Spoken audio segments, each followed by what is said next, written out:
I've long said that if there was a hypocrite Olympics, then Owen Jones would be Usain Bolt.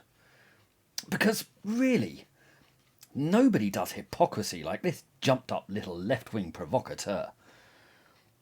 I made a film on him a while back when he spluttered with indignation that some friends of his had been called Nazis, even as he repeatedly tarred his political rivals as fascists. And the people he called fascists simply wanted to see the democratic mandate of Brexit be respected. Well, I guess anyone could get fascism confused with democracy, but Owen was up to his old tricks again after the death of Queen Elizabeth II. The left really didn't cover themselves with glory in that period. I get that many of them are Republicans, and that's fine.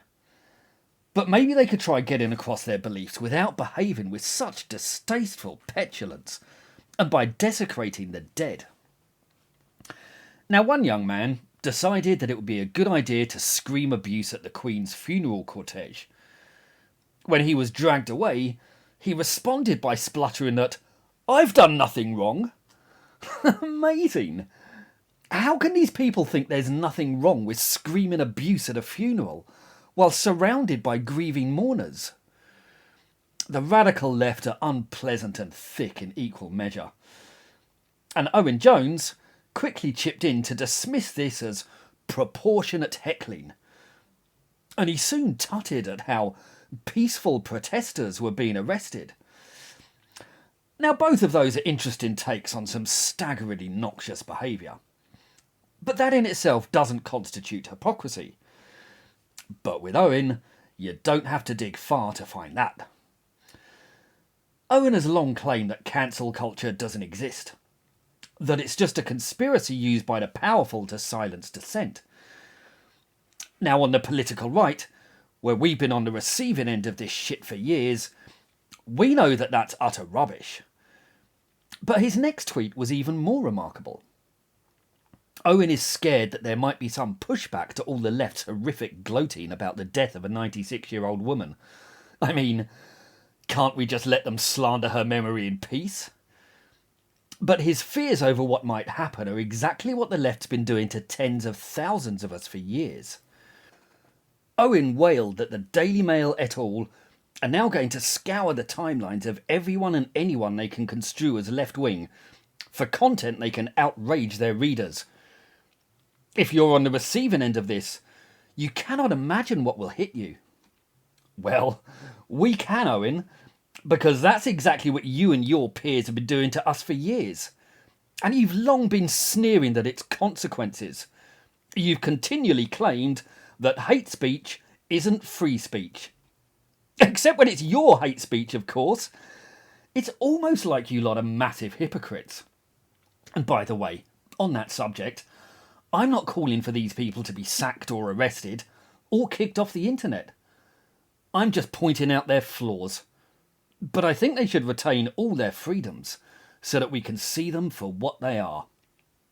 As for Owen, on his hypocrisy, this is the man who spent years trying to get people fired for expressing opinions that he disagrees with. But now, he's worried that people who he agrees with could, lose their jobs, could have their transgressions plastered across the internet forever. The sheer brass neck of this boy defies belief. Now, a few people have already spoken out on Owen's abrupt volte-face. Konstantin Kittin was quick to note that all the people who claim there's no problem with free speech in this country are up in arms about the problem with free speech. All it took was for their views to be the ones that are punished. While Damien said the only way these people will ever see sense is when it starts happening to them. Owen Jones is going to need to get his front door smashed in at 4 a.m. for a non-crime Twitter incident. Not his back door. He's already used to that. Well, I'm sure I've got no idea what he means there. But that's hardly the end of it. Owen had, of course, loftily dismissed any concerns about free speech before, because it doesn't mean the right to say things without being challenged. But now that it's his mate's been challenged, it's suddenly a big deal. How can they use the police to crush dissent? That's just a red light for them to be even more abusive about a dead woman.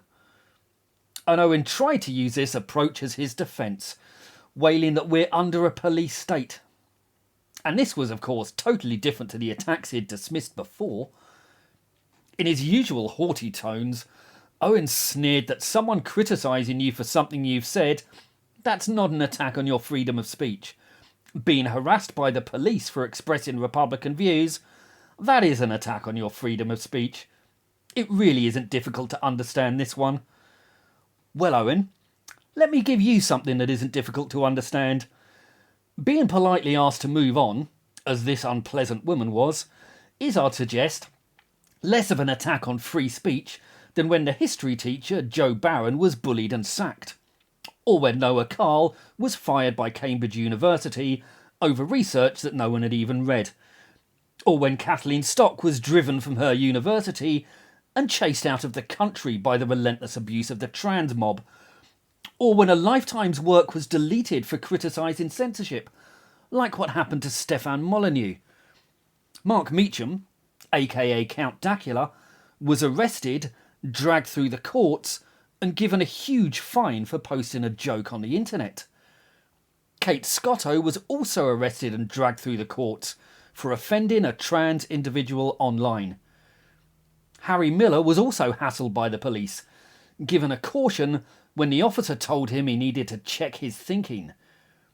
Darren Brady, a 51-year-old former soldier, was also arrested for offending the trans community online, and he was dragged away in handcuffs. Matthew Woods, just 19 years old, was imprisoned for 3 months for posting edgy jokes on the internet, while James Watts was jailed for 20 weeks for posting jokes about George Floyd in a private WhatsApp group.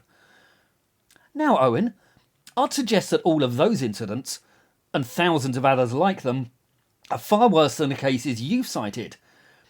But they all happened in the period when you claim that cancel culture doesn't exist.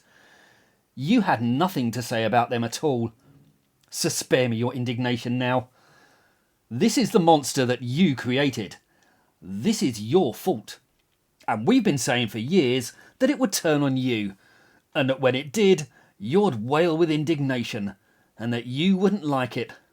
And what did you do? You sneered and laughed at our idiocy.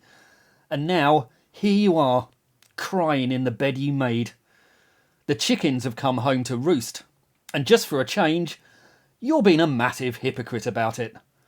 Shut up, Jones, you spam-faced little idiot. If you'd like to support this channel, please like, subscribe, and think about buying my books. They're called The Tyranny of the Left, and they're available on the links below.